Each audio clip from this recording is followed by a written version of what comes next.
Sara's കിച്ചണിലേക്ക് ഞാൻ എല്ലാവരെയും സ്വാഗതം ചെയ്യുകയാണ്. ക്രിസ്മസ് ഒക്കെ അല്ലേ വരാൻ പോകുന്നത്. നമുക്കിന്നൊരു അടിപൊളി കേക്ക് ഉണ്ടാക്കി നോക്കിയാലോ? ഇതിന് വേണ്ടുന്ന സാധനങ്ങളെ ഞാനിന്ന് പരിചയപ്പെടുത്തി തരട്ടെ. 2 കപ്പ് മൈദ, ഓയിലാണ് എടുത്തിരിക്കുന്നത്. ഇത് 2 കപ്പ്. കുറച്ച് പാല്, 2 spoon vanilla essence, 1 spoon baking powder, 1/2 spoon baking soda, 4 മുട്ട. ഇനി ഈ മുട്ട നമുക്ക് ബീറ്റ് ചെയ്യാൻ പോവുകയാണ്.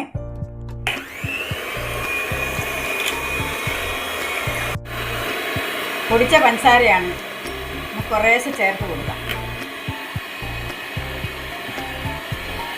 ഇതിൻ്റെ കൂടെ നമ്മൾ 2 സ്പൂൺ വാനില എസൻസ് ചേർക്കുന്നുണ്ട്. എന്നിട്ട് നമുക്ക് ബീറ്റ് ചെയ്യാം. ഇനി നമുക്ക് സൺഫ്ലവർ ഓയിൽ ഒഴിക്കാം.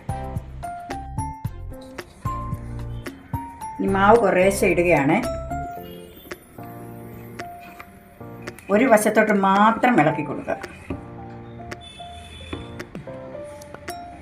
ബബിൾസ് ഒന്നും കാണാൻ പാടില്ല. ഒരു വശത്ത് മാത്രം ഇളക്കി കൊടുക്കുക. എടുത്ത മാവ് ഇച്ചിരി കട്ടിയാണ് കേട്ടോ, അതുകൊണ്ട് ഇച്ചിരി പാലും കൂടി ഒഴിച്ച് നമുക്ക് ഇതിനെ ഒന്ന് ലൂസാക്കാം.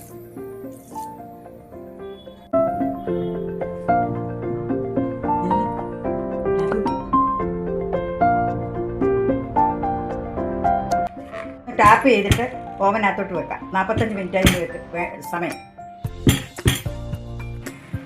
ഞാനിത് ചുമ്മാ ഒന്ന് ഡെക്കറേഷൻ ചെയ്യുകയാണ് കേട്ടോ. അതിനുവേണ്ടി ഞാൻ ട്യൂട്ടി ഫ്രൂട്ടി ഇടുക, കാണാനൊരു രസത്തിന് വേണ്ടി. ഓവനകത്തോട്ട് വെക്കാനായിട്ട് 10 മിനിറ്റ് പ്രീ ഹീറ്റ് ചെയ്യാൻ വെച്ചിട്ടുണ്ട്. 10 മിനിറ്റ് ആയി. ഇനി നമുക്കിത് ഓവനകത്തോട്ട് വെക്കാം.